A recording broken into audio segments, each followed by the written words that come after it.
Bonjour, c'est la première fois que je vois un ensemble vapeur Saito démarrer. Eric, explique-nous la procédure que nous avons mis en œuvre, que tu as mis en œuvre. Donc j'ai rempli le tank d'alcool à brûler en laissant un ciel d'un centimètre et demi à peu près. Oui. Ensuite, ici c'est un robinet qui se ferme à l'aide de cette tige là, fendue. J'ai ouvert d'un tour et demi.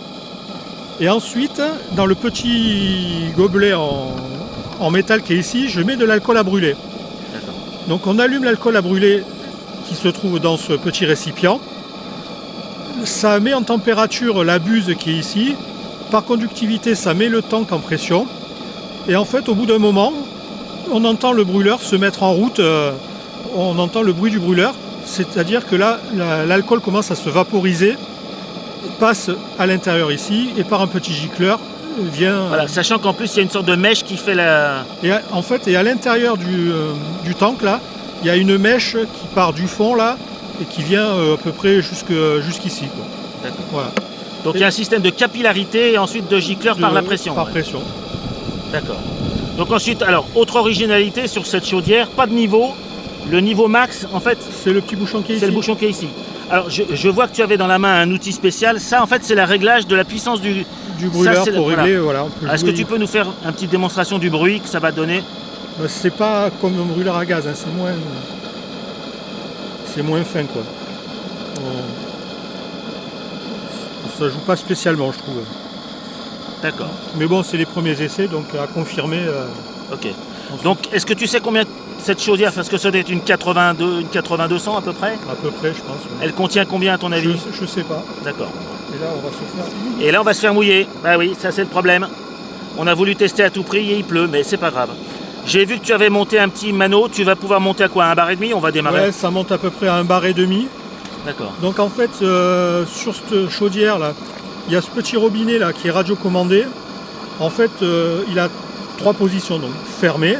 On isole complètement le circuit vapeur qui va jusqu'au moteur. En position médiane, ça permet d'alimenter le moteur en vapeur. Et sur la dernière position, en fait, ça permet de purger la chaudière. D'accord. C'est original. Voilà, après sur ce chaudière, il y a 2 clapets deux soupapes de sécurité. En fait, qui sont raccordés ici et qui viennent souffler dedans, dans la chaudière, dans la cheminée. D'accord. Et autre particularité, sur le tank à gaz, là, il y a aussi une soupape. Et cette soupape, ben voilà, en fait, elle est raccordée ici à un petit tuyau. Qui lui aussi repart vers la cheminée. Vers la cheminée. D'accord. Et étonnamment, des essais que j'ai pu faire, en fait, on s'aperçoit que quand le tank est bien chaud, ben, il y a un petit peu d'alcool qui revient par là. Elle doit être tarée léger, de toute façon, il n'y a pas besoin d'une énorme pression. Et on va terminer par ce magnifique Saito T2DR de 5 cm3 qui entraîne quand même une boîte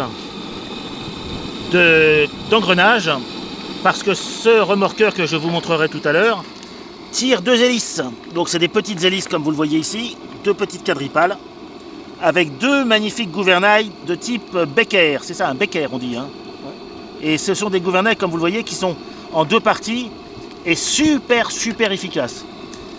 Donc on va bientôt pouvoir aller à l'eau parce que bah, ça chauffe gentiment. On voit que quelques volutes de, je pense que c'est de vapeur d'alcool ou de, je sais pas.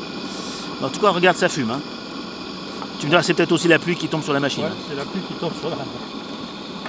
Ah, mais on est courageux. Quand on est vaporiste, on va jusqu'au bout. On va jusqu'à la pluie. Mais en tout cas, c'était moins pire que je l'imaginais, ce démarrage. Puisqu'en fait, il a fallu quelques minutes à peine pour que le petit remplissage que tu as fait dans la petite coupelle là, a mis le tank en chauffe. Il faudra que j'essaye sur la mienne aussi, parce que j'ai la même machine. Ok, bah écoutez les amis, on attend quelques secondes. Comme j'ai pas de système de gestion de vidéo, je vais couper cette vidéo et je vous montre le bébé en navigation, sachant que nous vous demanderons aussi d'identifier ce remorqueur de rivière. Au revoir les amis.